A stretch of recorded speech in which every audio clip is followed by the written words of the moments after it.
All right, last and final video. This is where you're gonna want that crochet hook to help you hide these ribbons. We're gonna tie this outer bustle the same way we did the center one, the middle layer. But these ribbons are actually hidden in the dress. We saw them on the very inside layer next to the color ribbons, but we're gonna pull them out now.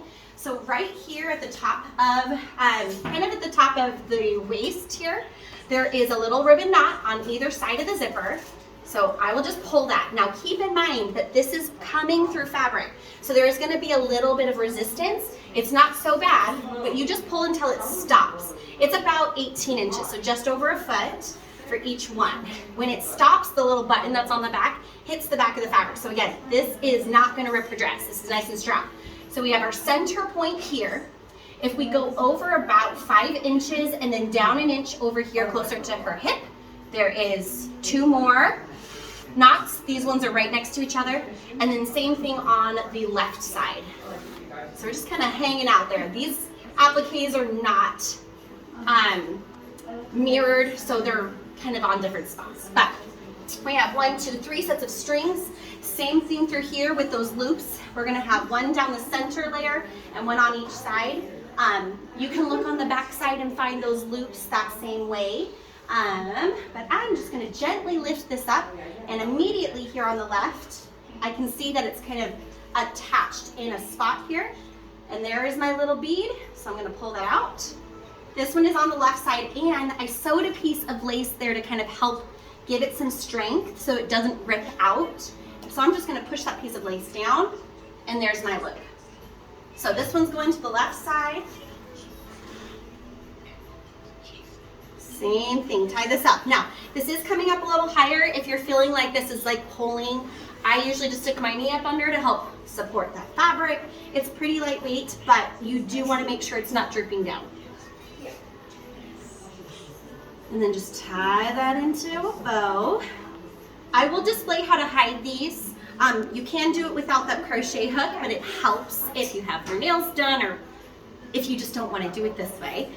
You'll do it with all 3 of these points, but I'm just going to show you on this one. So I'm going to twist those ribbons up. Nice and tight here at the very top. You only need like an inch or so of that. And then I always find it easier to stand up so I can see what I'm doing. But I'm going to push those ribbons through the loop and pull them to the back side. So that's where you would use that crochet hook to pull it through the loop. And then they just hang behind. If she's moving and dancing and celebrating like she should, this will probably peek out at some point like that. But for pictures, we're gonna display this as nicely as we can, so you just wanna tuck them right back.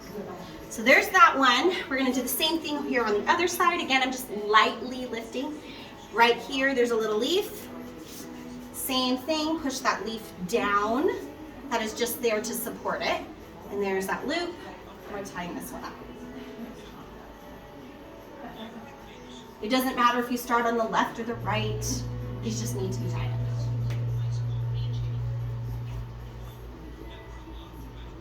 All right.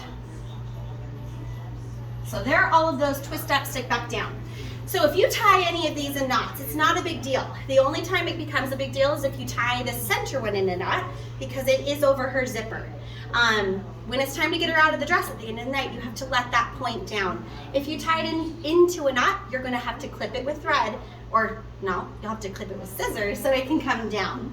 I automatically saw this little bead here, but if you don't have great lighting or whatever, just go under, look up that center seam, find that little button on the back side. There's my loop. We'll tie this up. I did kind of double string the center one, that way it's just a little bit stronger since it is over her zipper. But again, just make sure that comes all the way up here, and we'll tie that into a bow.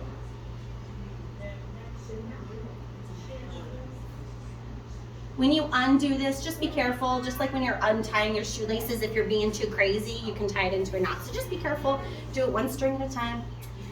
So now that we have this up, again, as she's walking, dancing, moving, it's gonna do whatever it wants. It's gonna lay like this. But for pictures, we always want this to fluff out a little bit nicely. I usually try to kind of find any of these like weird points in between those bustles, and I grab the center, and I stick it down and behind because we're wanting to kind of create these triangles that are a little bit softer. So you'll do that on both sides here. And then always end with these buttons in front, just like when the train is down and you're fluffing that. We want those buttons to come out in front.